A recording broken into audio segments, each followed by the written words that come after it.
আহিছে আমাৰ ঘৰত ফুৰিবলৈ দেখাইছোঁ আপোনালোকক তাৰ কাৰণে দুপৰীয়াৰ মেনুত কি যা যোগাৰ কৰি আছোঁ তাৰ হাজবেণ্ডটো আছে নহয় ইপিনে দুই ধৰণৰ মাছ লৈ আহিছে হাজবেণ্ডে আৰু ইপিনে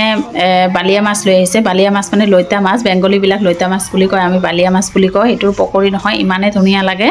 দেখাম বাৰু আপোনালোকক আৰু ইপিনে ৰৌ মাছ লৈ আহিছে ভনীয়ে নহয় বেলেগ মাছ নাখায় ৰৌ মাছ আৰু মিছা মাছে খায় মিছা মাছ কেইদিনমান ধৰি খাই আছে সেইকাৰণে আজি ৰৌ মাছ লৈ আহিব কৈছোঁ এতিয়া মই মাছখিনি ভালদৰে ধুই লৈছোঁ কাটি লৈছোঁ তাৰপিছত ইপিনে মই দালি পাতি দিছোঁ ইয়াত আছে মগু মচুৰ আৰু অমিতা দি দালি বনাই আছোঁ দালিটো হৈ গৈছে এতিয়া বাগাৰ দি আছোঁ ইপিনে দেখিছে নহয় মিঠাতেল দিছোঁ তাতে শুকান জলকীয়া ৰচুন দিছোঁ অলপ থেতলাই পাঁচফোৰণ তেজপাত দি বাগাৰ দিলোঁ দালিটো হৈ গ'ল এতিয়া মাছখিনি ফ্ৰাই কৰিম ইপিনে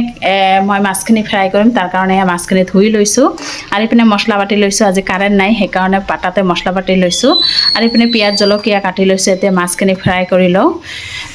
নিমখ হালধি আৰু জলকীয়া দি তাৰপিছত মাছখিনি ফ্ৰাই কৰা হৈ গৈছে এতিয়া মই বনাম বিলাহী দি মাছৰ জোল বিলাহী কাটি লৈছোঁ দেখাইছোঁ আপোনালোকক ইপিনে কেৰাহী পাতি দি তাতে গোটা জিৰা পিঁয়াজ দিলোঁ আৰু পিঁয়াজ বাটা ৰচুন বাটা লগতে জলকীয়া বাটা জিৰা গুড়ি ধনিয়া গুড়ি হালধি নিমখ দি ভালদৰে মজাই তাৰপিছত বিলাহীটো দি ভালদৰে মজাই এয়া পানী দি দিলোঁ এতিয়া মাছখিনি দি দিম ফ্ৰাই কৰা মাছখিনি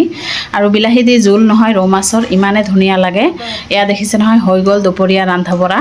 ইপিনে বিলাহী দি মাছৰ জোল বনাইছোঁ মানে দুজন তিনিজন খাইছে তাৰপিছত দেখাই আছোঁ দেখাবলৈ পাহৰি গৈছোঁ নহয় ইপিনে দেখিছে না অমিতা দি দালি অলপ আছে আৰু ইপিনে মই পকৰি ভাজি আছোঁ মাছৰ আৰু এয়া জলকীয়াৰ দেখিছে নহয় মাছৰ পকৰি কেনেকৈ ভাজিলোঁ ভিডিঅ'ত দেখাম বাৰু আপোনালোকে চাব ভিডিঅ'টো চাই কেনে পালে কমেণ্টত জনাব আৰু প্লিজ এটা ছাবস্ক্ৰাইব মাৰি দিব এয়া ৰন্ধা বঢ়া হৈ গৈছে এতিয়া দুপৰীয়াৰ কাৰণে খোৱা লোৱা কৰিম আমি কেইজনমান খাইছোঁ আৰু কেইজনমান বাকী আছে এয়া দেখিছে নহয় মাছৰ পকৰি ভাজি আছোঁ কি দি মই পকৰি ভাজি আছোঁ নেক্সট ভিডিঅ'ত দেখাই আছোঁ